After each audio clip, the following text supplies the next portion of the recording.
Marilah kita berdoa dalam nama Bapa dan Putra dan Roh Kudus. Amin. Amin. Aku hadir di hadapan-Mu ya Tuhan. Terimalah Terimalah hati, hati, pikiran, dan jiwa ragaku. Biarlah aku mendengarkan dan merenungkan sabda-Mu saat ini melalui doa novena Beato Dionysius dan Redemptus. Semoga Tuhan beserta kita sekarang dan selama-lamanya. Inilah Injil suci menurut Lukas, dimuliakanlah Tuhan. Tetapi kepada kamu yang mendengarkan aku berkata, kasihilah musuhmu, berbuatlah baik kepada orang yang membenci kamu. Mintalah berkat bagi orang yang mengutuk kamu, berdoalah bagi orang yang mencaci kamu. Barang siapa menampar pipimu yang satu, berikanlah juga kepadanya pipimu yang lain.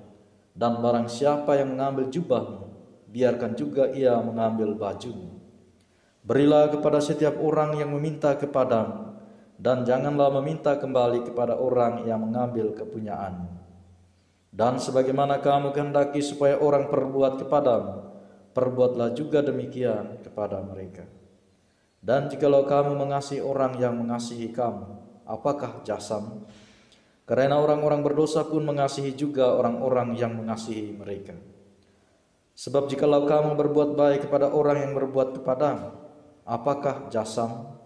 Orang-orang berdosa pun berbuat demikian.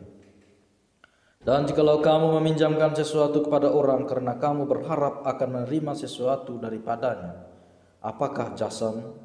Orang-orang berdosa pun meminjamkan kepada orang-orang berdosa, supaya mereka menerima kembali sama banyak. Tetapi kamu, kasihilah musuhmu dan berbuatlah baik kepada mereka, dan pinjamkan dengan tidak mengharapkan balasan, maka upahmu akan besar, dan kamu menjadi anak-anak Allah yang maha tinggi, sebab ia baik terhadap orang-orang yang tidak tahu berterima kasih dan terhadap orang-orang jahat. Hendaklah kamu murah hati, sama seperti Bapamu adalah murah hati. Demikianlah sabda Tuhan, terpujilah Kristus. Bapak, Ibu, saudara-saudari yang terkasih dan dicintai oleh Tuhan Yesus Kristus, salam jumpa dalam media online YouTube ini. Pada kesempatan ini saya akan membawakan renungan dengan judul Mengasihi Tanpa Pamrih. Kita semua tentu pernah mendengar ungkapan yang sangat menarik dari Santa Teresia dari kanak-kanak Yesus. My vocation is love, panggilanku adalah cinta. Tentu pernyataan ini bertolak dari hidup Santa Teresia sendiri. Di dalam keseluruhan hidupnya, ia menampilkan kasih kepada sesama, bahkan kepada musuh-musuh. Pada Injil hari ini kita diajak untuk mengasihi musuh. Ini menjadi konsekuensi kemuridan kita sebagai para pengikut Kristus. Sebagaimana Kristus sendiri telah mendoakan para algojo di atas salib, demikian juga kita mendoakan orang-orang yang menganiaya kita. Bahkan ada hal yang sangat ekstrim yang diharapkan oleh Yesus untuk kita lakukan. Bila orang menampar pipi kiri, pipi kanan berikanlah juga pipi kiri. Ini merupakan suatu hal yang sangat ekstrim dalam mengikuti Yesus. Juga pengalaman Dionysius dan Redemptus. Mereka telah mengorbankan diri, mengorbankan nyawanya hanya demi menampakkan kasih Kristus kepada dunia. Oleh karena itu di dalam Injil ini kita akan merenungkan 3 hal pokok. Yang pertama, mewujudkan kasih di tengah dunia. Kasih menjadi hal yang sangat khas dalam ajaran kekristenan. Kasih menjadi wujud nyata dari kemuridan kita. Sebagaimana Allah yang telah menampakkan dan memberikan kasih kepada dunia, yang menurunkan hujan bagi orang benar dan orang jahat, dan menerbitkan matahari bagi orang baik dan orang jahat. Demikian pula kita diajak untuk melakukan dan memberikan kasih kepada semua orang. Memang mengasihi musuh itu merupakan hal yang sangat-sangat sulit untuk dilakukan. Tetapi kita perlu berusaha untuk mengasihi musuh-musuh kita. Lebih mudah mengasihi sesama yang berbuat baik daripada mengasihi orang yang menyakiti hati kita. Jika kita mampu mengasihi musuh, maka disitulah kita akan disebut anak-anak Allah. Yang kedua, kasih itu perlu ditopang dengan sikap lepas bebas. Jika orang meminta jubah, berikanlah juga baju. Ini merupakan salah satu bentuk sikap lepas bebas. Sikap lepas bebas memampukan kita untuk mengasihi orang tanpa pamrih. Sikap lepas bebas membuat kita mampu mentransformasi diri dari yang humanistis menuju yang ilahi. Sikap lepas bebas membuat kita tidak terikat akan sesuatu hal apapun dan menjadikan kita lebih murah hati. Lepas bebas kadang-kadang membuat kita sulit untuk melakukannya. Akan tetapi pada hari ini kita diajak untuk tetap memiliki komitmen dalam membangun sikap lepas bebas. Dan yang ketiga, kerendahan hati. Sikap mengasihi dan lepas bebas itu perlu ditopang dengan sikap rendah hati. Rendah hati berarti kita siap untuk dipersalahkan meskipun kita tidak bersalah. Sikap rendah hati memampukan kita untuk mewujudkan ketaatan iman kepada Allah dan juga kepada siapa saja yang menghendaki kita untuk berbuat sesuatu yang baik. Sebagai seorang biarawan-biarawati, sikap kerendahan hati sangat diperlukan untuk mewujudkan ketaatannya. Sebagai orang tua di rumah, sikap kerendahan hati sangat diperlukan untuk menumbuhkan bela rasa dan juga pengorbanan bagi suami dan istri atau pasangannya dan juga bagi anak-anak dan keluarga besar lain. Dan juga di dalam kehidupan bermasyarakat, sikap kerendahan hati sangat diperlukan untuk melayani sesama tanpa pamrih, tanpa memperhitungkan jasa-jasa baik kita, tanpa memperhitungkan segala hal yang kita lakukan. Sikap kerendahan hati membuat kita tidak egoistis dan tidak ingat diri, serta tidak terlalu menonjolkan kehormatan.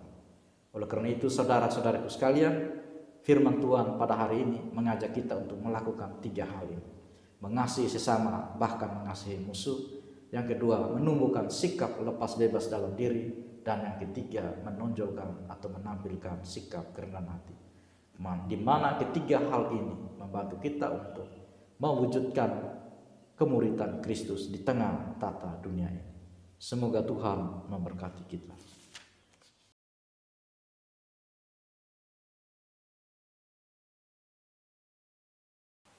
Ya Allah, Engkau mengajarkan kami melalui teladan Putra-Mu untuk saling mengasihi, terlebih kepada orang yang membenci dan memusuhi kami.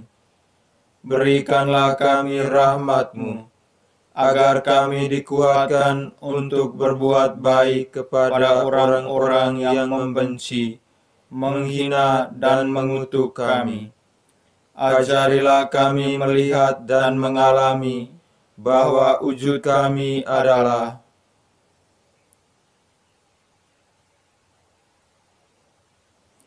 juga rahmat-Mu untuk semakin mencintai-Mu dan sesama dengan lebih tulus dan ikhlas dalam setiap perjuangan hidup kami.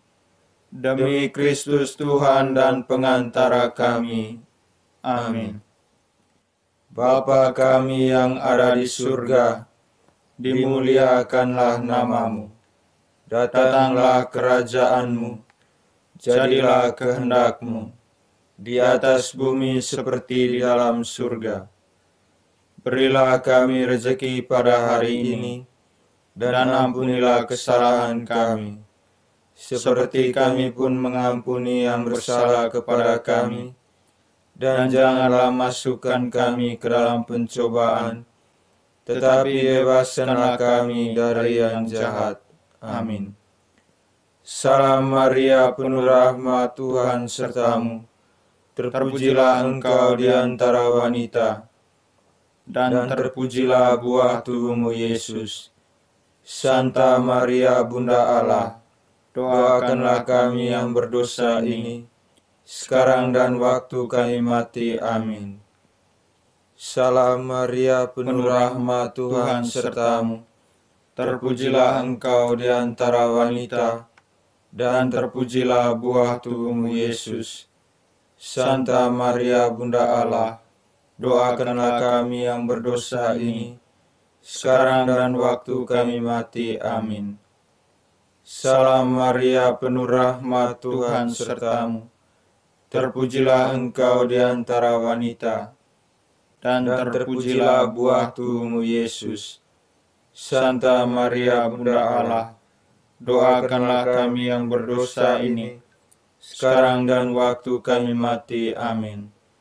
Kemuliaan kepada Bapa dan Putra dan Roh Kudus, seperti pada permulaan, sekarang, selalu, dan sepanjang segala abad. Amin.